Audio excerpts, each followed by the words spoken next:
Welcome back to my YouTube channel Big Data Analytics with Hadoop, Spark, Python and R. My name is Pratik Shirbhate and today we are going to learn about Flume.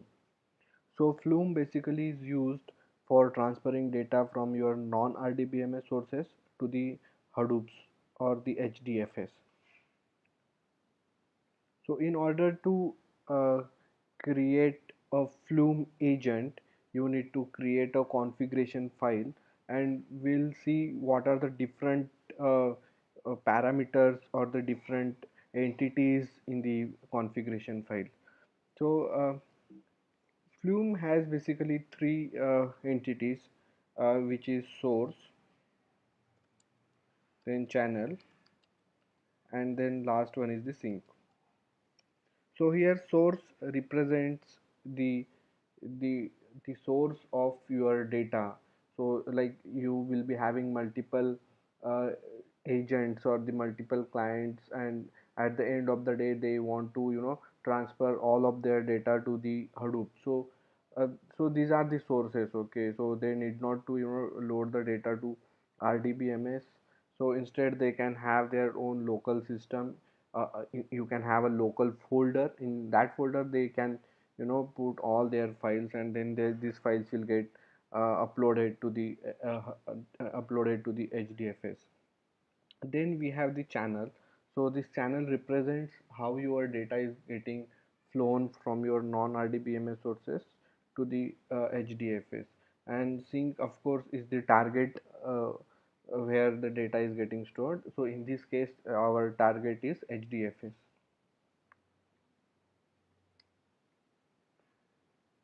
So as I mentioned earlier, like we need to create we need to create a configuration file.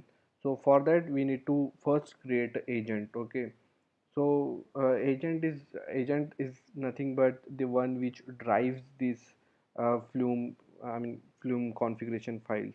So let us give some name to the agent. Okay, A1.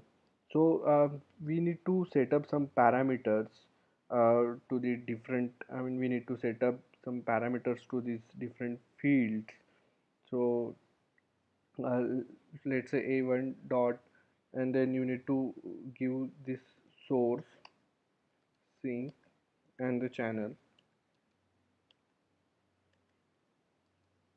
So you need to give the names to these different, to different these parameter sources. So let us give the name to A1 dot sources as src, and then we give this agent A1 dot sink to, let's say, snk, and then A1 dot channels, mm, let's say ch. Okay, now we have given the names. So now we need to mention the source, we need to mention the target, and we also need to mention the type of a channel. So first we will mention the source type. So A1 dot sources and the source name src dot type. So here we want to create a spool directory. So we want to create a directory which is kind of a input directory for us. So we will give this as spool dir. So this is the parameter value. This is the, this is the type of source, and then you need to give the folder path. Okay, so we have this.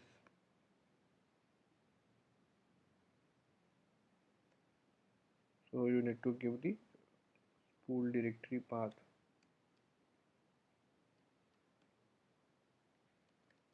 Okay, so let me create a folder on desktop. Okay, and maybe I can give this input data. So this become my spool directory. So let me copy the path.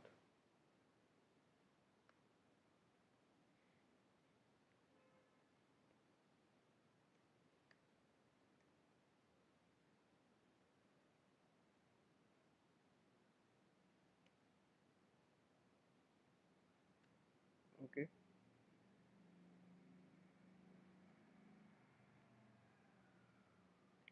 now I have given the type, I have given the directory path. Now we will give the type of a channel. So agent dot channels, and then the channel name ch, and then we'll just give this parameter type. So once you like put the data in your spool directory, so the data gets splitted and then the complete data gets stored in the memory. So while transferring data from your spool directory to your HDFS, so the agent has to get all the data to its memory, and then through memory it will then put that from through the memory it will put that data to the HDFS. So the parameter value or the type of channel is memory, and then we'll give the sync type, syncs dot the sync name, it's a snk, and then the type HDFS. Okay,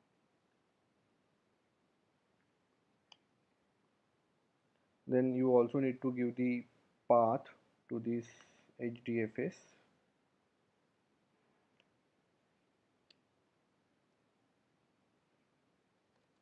So let me create a folder with name, let's say output directory, or output here. Okay, now once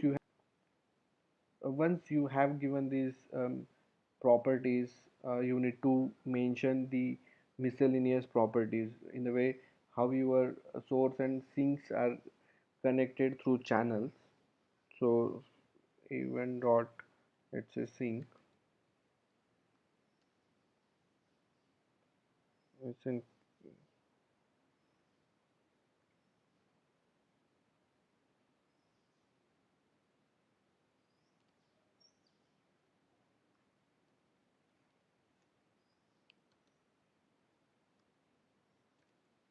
Okay, so your sync and your channel is connected with ch, and also event dot sources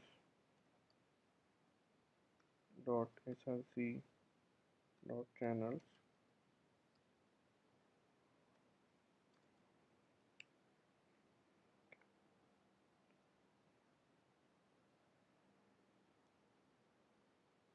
So we also need to mention the file type of HDFS. So by default, the sequence file format is used to inject the data to HDFS, but in that case some dummy data will also get injected. So in that case we can use data stream to avoid that unnecessary injection. So in that case we'll give a1 dot syncs dot snk and .hdfs file.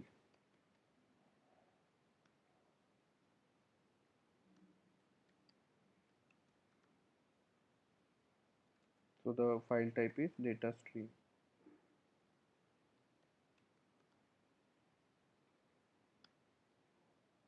Now once you have created this configuration file, so let's run this agent. So to run this agent you need to make sure that the all Hadoop daemons are running fine, and then you need to give this command flume -ng. So ng stands for the next generation, and then you need to give the agent name. So the agent name uh, was uh, a1, and then you need to give this -c, which is for configuration file, and then -f, and you need to specify the path of this agent, I mean path of this configuration file. So let's copy the path.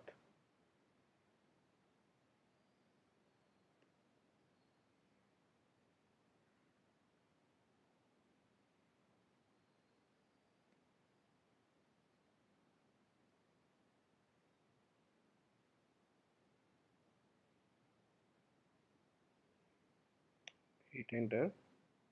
Now your agent is running.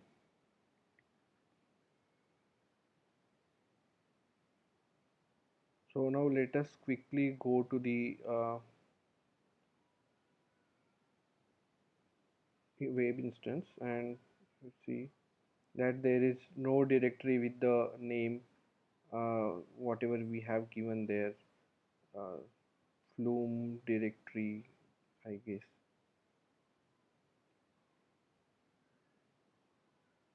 Okay.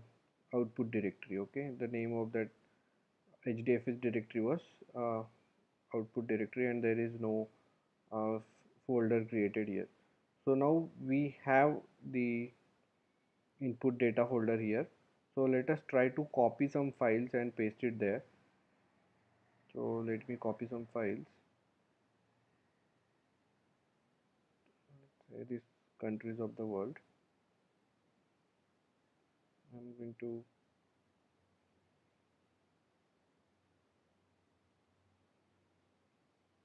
okay. Now I have copied this file here. So you can see that the status, the name of the file has changed to dot completed, and if you go to the web instance, you can see that output directory is created, and you can see these all files. Okay, so you can see like only few rows are copied and they are pasted in this file. So in the similar way there are multiple files created because this data is getting transferred through the memory, and since the this memory, like the channel has the uh, fixed width. Okay, so according to the width the data is getting splitted, and then this data is getting then transferred to this output directory.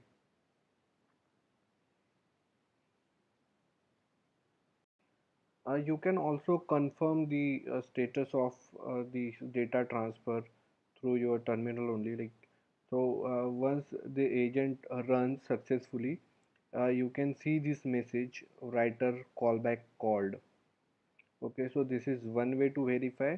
The second way is to go to the input folder, the spool directory, and check the status of the file.